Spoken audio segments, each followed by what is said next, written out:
Təsəvvür edin, saatlarla gölün kənarında oturmuşsunuz, ən bahalı yem istifadə edirsiniz, amma heç bir hərəkət yoxdur. Tanış hissi deyilmi?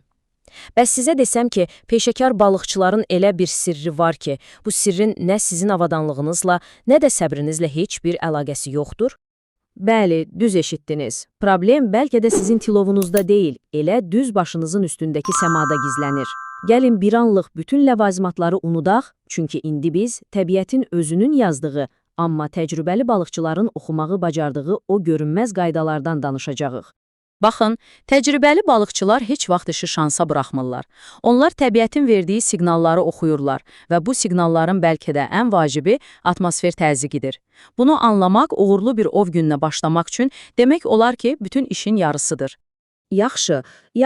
Bəs necə olur ki, suyun altındakı bir balıq göydəki havanın dəyişdiyini bizdən daha tez hiss edə bilir? Maraqlıdır, elə deyilmi? Cavab, balığın öz bədənində, sanki təbiətin ona bəxş etdiyi xüsusi bir cihazda gizlənir. Deməli, atmosfer təzyiqi nədir? Təsəvvür edin ki, başımızın üstündə kilometrlərlə uzanan nəhəng bir hava okeanı var və bu okeanın çəkisi hər şeyin üzərinə təzyiq göstərir. Biz insanlar bunu çox vaxt hiss etmirik. Amma bir balıq üçün bu çəkidəki ən kiçik dəyişiklik belə bütün bədənini silkələyən güclü bir siqnaldır. Və bunun səbəbi məhz budur, üzmə kisəsi. Çoxumuz elə bilirik ki, bu orqan ancaq balığın suda batmamasına kömək edir. Amma bu, həm də inanılmaz dərəcədə həssas bir təzyiq sensorudur. Hava təzyiqi dəyişən kimi, balığın daxilindəki bu kisə dərhal reaksiya verir. Bu, sanki onun şəxsi erkən xəbərdarlıq sistemidir. Baxın, məntiq çox sadədir. Hava təzyiqi yüksək və sabit olanda balıq özünü əla hiss edir, keyfi yerində olur və aktiv şəkildə yem axtarır. Amma təzyiq aşağı düşməyə başlayanda o üzmə kisəsi bir şar kimi genişlənməyə başlayır. Təsəvvür edin ki, daxilinizdə nəsə şişir və sizi sıxır.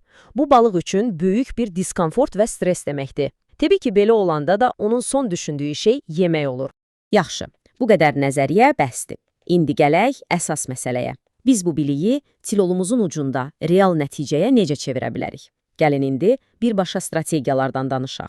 Bunu bir növ qızıl qayda kimi yadda saxlayın. Barometr sabit bir rəqəm göstərirsə, deməli, bu sizin gününüzdür, balıqlar aktivdir.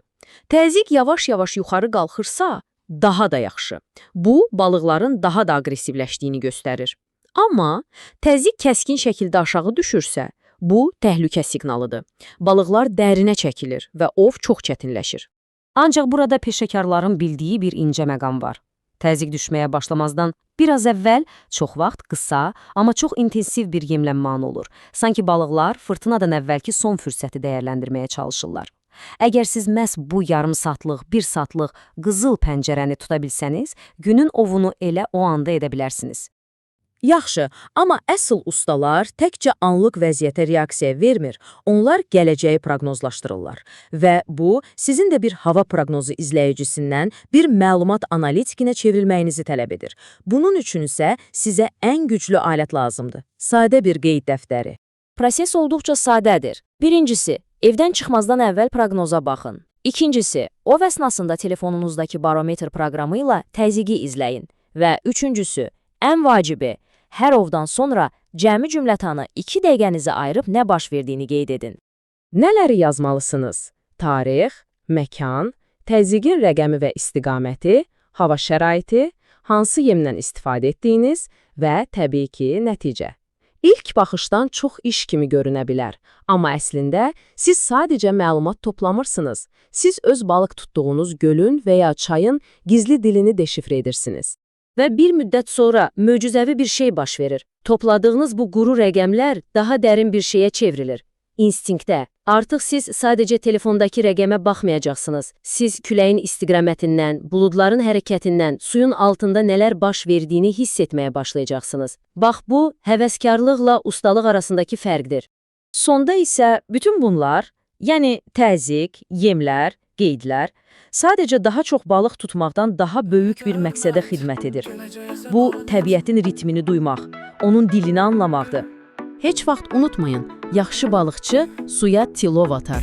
Amma dahi balıqçı suya tilov atmadan öncə havanı, suyu və balığın nə düşündüyünü oxuyar. Odur ki sizə bir sualım var. Növbəti dəfə göl kənarına gedəndə siz sadəcə suya baxacaqsınız, yoxsa təbiəti oxumağa çalışacaqsınız? Təbiətə hörmət, gələcəyə zəmanət.